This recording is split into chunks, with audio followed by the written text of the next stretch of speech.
ಖಂಡಿತ ಆರಾಮ್ ಅರವಿಂದ್ ಸ್ವಾಮಿ ಒಂದು ಟೈಟ್ಲಲ್ಲಿ ಏನೋ ಬಟ್ ಆರಾಮಾಗಿರ್ಬೋದು ಅಂತ ಒಂದೊಂದು ಭಾವನೆ ಶುರುವಾಗಿದೆ. ಬಟ್ ಆದರೆ ಈ ಸಾಂಗ್ ನೋಡಿದಾಗ ಅದ್ರ ಜಲಕ್ಕೆ ಬೇರೆ ಇದೆ. ಸೊ ಸಾಂಗ್ ಬಗ್ಗೆ ಹೇಳುವಂಥದ್ದಾದರೆ ಟೈಟಲ್ ಟ್ರ್ಯಾಕ್ ಬಗ್ಗೆ ಪಾತ್ರದ ಬಗ್ಗೆ ಹೇಳಬೇಕಂದ್ರೆ ಎಲ್ಲರೂ ಇವನು ಆರಾಮಾಗಿದ್ದಾನೆ ಅನ್ಕೊತಾರೆ. ಇವಾಗ ನೀವು ಅನ್ಕೋಬೋದು ಅನೀಶ್ಗೆ ಏನಪ್ಪ ಆರಾಮಾಗಿದ್ದಾನೆ ಅಂತ. ಬಟ್ ಅನೀಶ್ಗೆ ಏನು ನಡೀತಿದ್ರೆ ಅನೀಶ್ ಮಾತ್ರ ಗೊತ್ತಿರುತ್ತೆ. ನನಗೇನು ಅನ್ಸುತ್ತೆ, ನಿಮ್ಗೆ ಏನು ಬಿಡಿ ಆರಾಮಾಗಿದ್ದೀರಾ ಅನ್ನೋದು ನನ್ನ ಫೀಲಿಂಗಲ್ಲಿರುತ್ತೆ. ಬಟ್ ನಿಮ್ಮ ಕಷ್ಟ ನಿಮಗೆ ಗೊತ್ತು. ಬಟ್ ಇವನ ಪಾತ್ರದ ಕಷ್ಟ ಏನು ಅಂದರೆ, ಇವನು ಆರಾಮಾಗಿದ್ದಾನಂತ ಯಾರಿಗೆ ಹೇಳಿದ್ರು ನಂಬೋದಿಲ್ಲ. ಇವನು ಎಷ್ಟು ಬಾಯಿ ಬಡ್ಕೊಂಡ್ರು ನೀನು ಸುಮ್ಮನೆ ಇದ್ಬಿಡು, ನೀನು ಆರಾಮಾಗಿಲ್ಲ ಅಂತ ಮಾತ್ರ ಹೇಳ್ಬೇಡ, ನಿನ್ನ ಹತ್ರ ದುಡ್ಡಿಲ್ಲ ಅಂತ ಮಾತ್ರ ಹೇಳ್ಬೇಡ.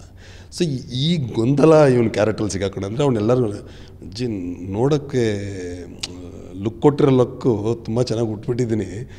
ಬಟ್ ಯಾರೂ ನಂಬ್ತಿಲ್ಲ ಗುರು ನನ್ನ ಅನ್ನೋ ಥರ ಒಂದು ಇರುವಂಥ ಒಂದು ಪಾತ್ರ ಇದು. ಈ ಥರದ ಘಟನೆ ರಿಯಲ್ ಲೈಫಲ್ಲಿ ಆಗಿದಾವ? ಯಾರು ನಂಬ್ತಾ ಇಲ್ಲ ಗುರು ನನ್ನ ಅನ್ನೋಂಥದ್ದು ಅನೀಶ್ ಯಾವಾಗ ಆಗಿದೆ ಅಂತ? ಪ್ರತಿದಿನವೂ ಆಗುತ್ತೆ ಅದು. ನಿಮಗೆ ಅಷ್ಟು ಸಿನಿಮಾಗಳು ಮಾಡಿದ್ದೀವಿ, ಇವ್ರಿಗೇನು ಬಿಡೋದು, ನಾನು ಸುಮ್ಮನೆ ನಕ್ಕೊಂಡು ಹೋಗ್ತಾ ಇರ್ತೀನಿ. ನಾನು ಇದೆ.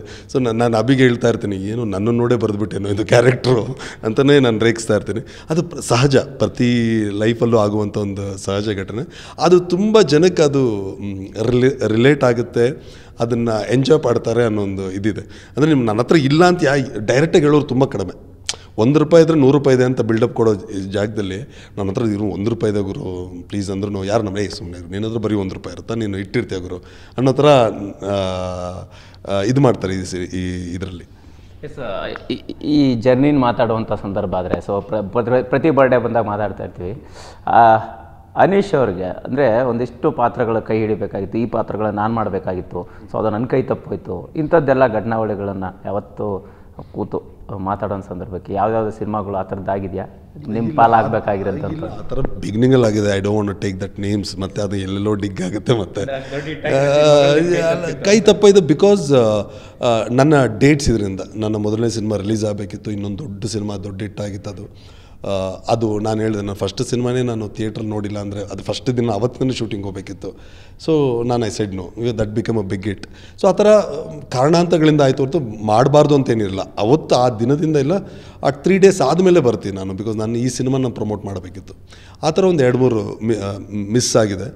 ಬಟ್ ನಥಿಂಗ್, ಅದು ಏನೋ ಸುಮ್ಮನೆ ಅದು ಇವತ್ತು ಹೇಳ್ಕೊಳೋದಕ್ಕೆ ಇಲ್ಲ, ಈ ಇಂಟರ್ವ್ಯೂ ಮುಖಾಂತರ ಹೇಳ್ಕೊಳೋದಕ್ಕೆ ಅಷ್ಟೇ ಬಿಟ್ಟರೆ ಅದು ಅವ್ರಿಗೆ ಬರೆದಿರೋ ಫುಡ್. ಅದು ಅವ್ರ ಇದಕ್ಕೆ ಬರ್ದಿತ್ತು ಅದಷ್ಟೇ. ಸುಮ್ಮನೆ ನನಗಿವತ್ತು ಅದನ್ನು ನಾನು ಹೇಳ್ಕೊಬೋದು ಅನ್ನೋದಕ್ಕೆ ಅಷ್ಟೇ ನನಗೆ ಬಂದಿದೆ ಹೊರತು ಅದು ಅವ್ರ ಊಟ, ಅದು ಅವ್ರಿಗೆ ಸಲ್ಲಿದ್ದು, ಅದು ಅವ್ರಿಗೆ ಸಿಗಬೇಕಾದಂಥ ಒಂದು ಸಕ್ಸಸ್. ಸಾಂಗ್ ನೋಡ್ತಾ ಇದ್ವಿ ಸಹಜವಾಗಿ, ಅದರಲ್ಲಿ ಬೇರೆ ಬೇರೆ ಜಾನರಲ್ಲಿ ಬೇರೆ ಬೇರೆ ಅಂದರೆ ಪಾತ್ರದಲ್ಲಿ ನೀವು ಪ್ರೆಸೆಂಟ್ ಮಾಡಿರೋಂಥದ್ದು. ಈ ಬಟ್ಟೆ ಎಲ್ಲ ಬಿಚ್ಕೊಂಡೆಲ್ಲ ನಿಂತಿದ್ದೀರಾ. ಸೊ ಒಂದು ಪಾತ್ರಕ್ಕೆ ಡೆಡಿಕೇಟ್ ಆಗಬೇಕಾದ್ರೆ ಏನೆಲ್ಲ ಇರುತ್ತೆ ಚಾಲೆಂಜಸ್ಸು? ಸೊ ಅದು ಏನು ಸನ್ನಿವೇಶ ಹೇಗೆ ಕ್ಯಾರಿ ಆಗುತ್ತೆ, ಸಿನಿಮಾ ಕನೆಕ್ಟ್ ಆಗುತ್ತೆ ಅನ್ನೋಂಥದ್ದು? ಅಂದರೆ ಈ ಆರಾಮ್ ಅರವಿಂದ್ ಸ್ವಾಮಿ ಅಂದರೆ ಇದರಲ್ಲಿ ಒಂದು ಇವನು ಒಪ್ಸೋ ಪ್ರಯತ್ನನೇ ಇಡೀ ಸಿನಿಮಾ. ನಾನು ಆರಾಮಾಗಿಲ್ಲ ಗುರು ಅನ್ನೋದೇ ಒಪ್ಪಿಸ್ತಾ ಇರ್ತಾನೆ. ಆ್ಯಕ್ಚುಲಿ ಟುವರ್ಡ್ಸ್ ದ ಕ್ಲೈಮ್ಯಾಕ್ಸು ಎಲ್ಲ ಬಿಚ್ಚಿ ನಿಂತ್ಕೊಂಡ್ಬಿಡ್ತಾನೆ. ಹೇಳ್ರೋ ಈಗ ನಾನು ಆರಾಮಾಗಿದ್ದೀನಿ ಅನ್ರೋ, ಯಾಕೋ ಇಷ್ಟು ಹಿಂಸೆ ಕೊಡ್ತೀರ ಅನ್ನೋಂಥದ್ದು. ಆ ಸೀನ್ ತುಂಬ ಮಜವಾಗಿದೆ. ಅಂದರೆ ಸಿನಿಮಾ ಪಾತ್ರಕ್ಕೋಸ್ಕರ ಅಷ್ಟೇ. ನಾನು ಇದು ಆ್ಯಕ್ಚುಲಿ ಆ ಇನಿಷಿಯೇಟಿವ್ ನಾನೇ ಫೋರ್ಸ್ ಮಾಡಿ ಇಟ್ಟಿಸಿದೆ ಅಭಿಗೆ.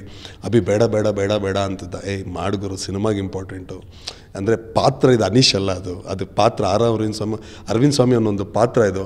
ಅಂದರೆ ಅವನು ನಿಟ್ಬಿಟ್ಟು ನೋಡ್ಗುರು ಆರಾಮಾಗಿದ್ದೀನಿ ಅಂತ. ಅವ್ನು ಕೇಳೋನು, ಈ ಚಡ್ಡಿ ತೂತಾಗಿರೋ ನೋಡಿದ್ರೆ ಇಲ್ಲ ಗುರು ನೀನು ಆರಾಮಾಗಿ, ಎಲ್ಲರಿಗೂ ಹೋಗಿ ಹೇಳೋ ನಾನು ಆರಾಮಾಗಿಲ್ಲ ಅಂತ. ಅಂದರೆ ಅಂದರೆ ಅವ್ನು ಅಷ್ಟು ಆ ಕಷ್ಟ ಹೇಳ್ಕೊಳೋದು ಅವ್ನಿಗೇನು ಮಾಡೋಕ್ಕಲ್ಲ, ಅಸಹಾಯಕತೆ ಇರುತ್ತೆ. ಸೊ ಇದೆಲ್ಲ ಒಂದು ಮಜಾ ಕೊಡುವಂಥದ್ದು ಅಷ್ಟೇ.